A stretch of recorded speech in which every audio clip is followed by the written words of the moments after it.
मार्गशीर्ष शुक्ल मोक्षदा एकादशी व्रत कथा। भगवान श्री कृष्ण से एकादशी का महात्म्य सुनने पर धर्मराज युधिष्ठिर हाथ जोड़कर बोले, हे भगवान, अब भक्तों के लिए मार्गशीर्ष शुक्ला एकादशी का भी वर्णन कीजिए। युधिष्ठिर की प्रार्थना सुनकर श्री कृष्ण बोले, हे धर्मराज, ध्यान पूर्वक सुनो। अब मैं संसार के कल्याण के लिए मोक्षदा एकादशी की कथा सुनाता हूँ, जिसकी पूजा धूप, मंजरी और तुलसी से होती है।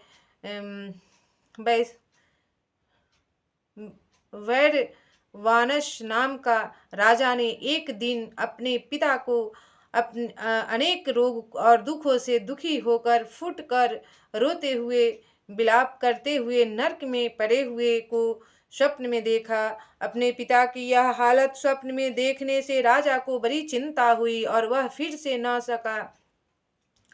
सवेरा होते ही वह स्नान आदि से निपटकर अपने राज के श्रेष्ठ ऋषियों की शरण में जाकर रोते हुए हाथ जोड़कर स्वप्न में देखे हुए अपने पिता का हाल बताया और अपने पिता के इस हाल का कारण पूछा।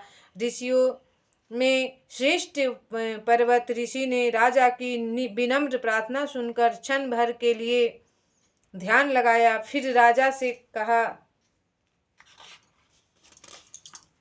बोले कि तुम्हारे पिता ने बुढ़ापे में दुर्बल और शक्तिहीन होते हुए भी 2 स्त्रियों से विवाह किया, जिसमें भी एक के साथ प्रेम करते हुए सुख भोग करते थे और दूसरी से सारे जीवन में बात तक नहीं की थी। इसी पाप के कारण तुम्हारे पिता को यह महान कष्ट भोगना पड़ रहा है। यदि उनकी रक्षा का उपाय न किया गया तो उन्हें और भी कष्ट उठाना पड़ेगा, क्योंकि एक स्त्री के रहते हुए दूसरा विवाह करना संसार में महापाप है। ऋषि के वचन सुनकर राजा ने विनीत भाव से हाथ जोड़कर कहा कि महामुनि, किस धर्म, दान और व्रत आदि के करने से मेरे पिता का इस महान कष्ट से छुटकारा पावेगा, सो शीघ्र प्रकट करे। तब भगवान श्री कृष्ण ने धर्मराज से कहा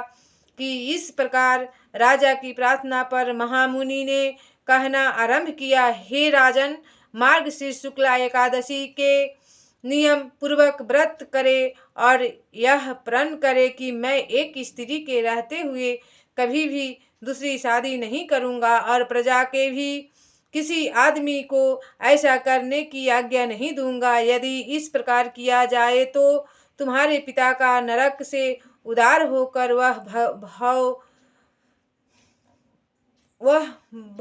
भगवान की दया से स्वर्ग में पहुंचकर सभी सुखों को प्राप्त करेंगे। युधिष्ठिर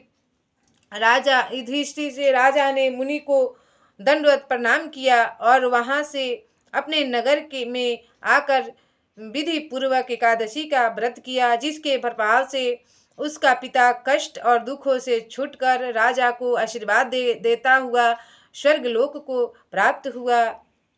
बोलिए एकादशी माता की जय।